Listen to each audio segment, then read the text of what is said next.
Hello, this is Dr. Schleith, and in this work example, we've got a vibrating tuning fork held over a measuring cylinder as shown here.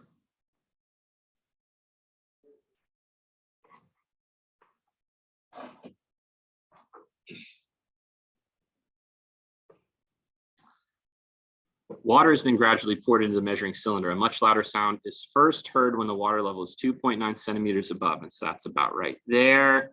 And we can kind of imagine that we've probably got a wave like that. Standing wave physics, right? So we've got a node at the water level and an antinode that's going to resonate this tuning fork. This is 2.9 centimeters. I've got a quarter of a wave, half a wave to get to the node. So from node to node is half a wavelength, and then it opens up again another quarter of a wave. We're then going to raise the water level up. So in other words, this 2.9 centimeters corresponds to like 3/4 of a wavelength.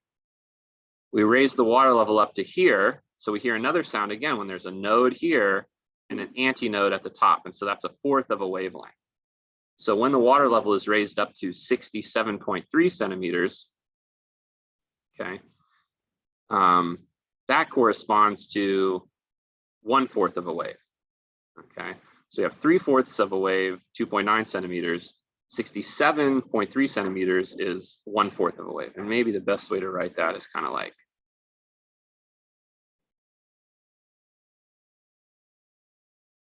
raise the water level up to here. And so now we only get this much of a wave. It's kind of like that wave doesn't exist anymore, right? Down there, we've only got 1/4 of a wave now. So we have 1/4 of a wave corresponding to 67.3 centimeters. So we've basically measured this, right? Like we've measured the half of a wave. The difference between these lengths is going to be what? 64.4 centimeters is going to be equal to the difference in the wavelengths. And so the difference between 3/4 and 1/4 is 2/4 or half a wave. So half a wave is 64.4 centimeters, right? You kind of visualize that right here from node to node. We've got half a wave that we've sort of measured. So if half a wave is 64.4, then an entire wave is 128.8. Many students will not begin to attack the question like that, you know, considering sort of the apparatus here. And for good reason. They may want to begin the calculation here saying, well, what is the frequency? They give me the speed. And so there's a velocity equation. Velocity is wavelength times frequency. Then we can isolate the thing that we're solving. In other words, we sort of begin with the end in mind. We say, what's the equation that's going to solve my final answer? And it's going to be frequency equal to velocity divided by wavelength. The velocity is given as 330. And then if you sort of start here, then you've sort of said, okay, well, they give me the velocity. My job is to use this information to calculate the wavelength, which is kind of what we already did right here, right? 1.288 meters, because this is in meters per second. So again, the units give us reciprocal seconds, which are hertz.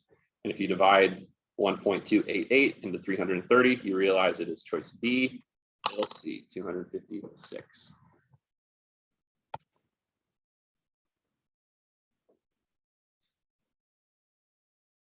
This is Dr. Schleith, of course, not doing a question with a knife or spoon, but a tuning fork. It didn't work. It didn't work. I'll edit it out. Don't worry. No, let me try it again.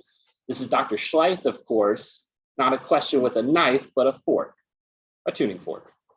Why do you say knife or fork? Why is that? Schleith, of course, knife, fork. It's like I'm trying to go for the double rhyme. Oh, failed misery. That's all right. It's all right. If you can think of a better one, you know, leave it down in the comments below YouTube. Don't forget to smash that like button while you're at it. Get on the Dr. Schleith notification squad. See you next time.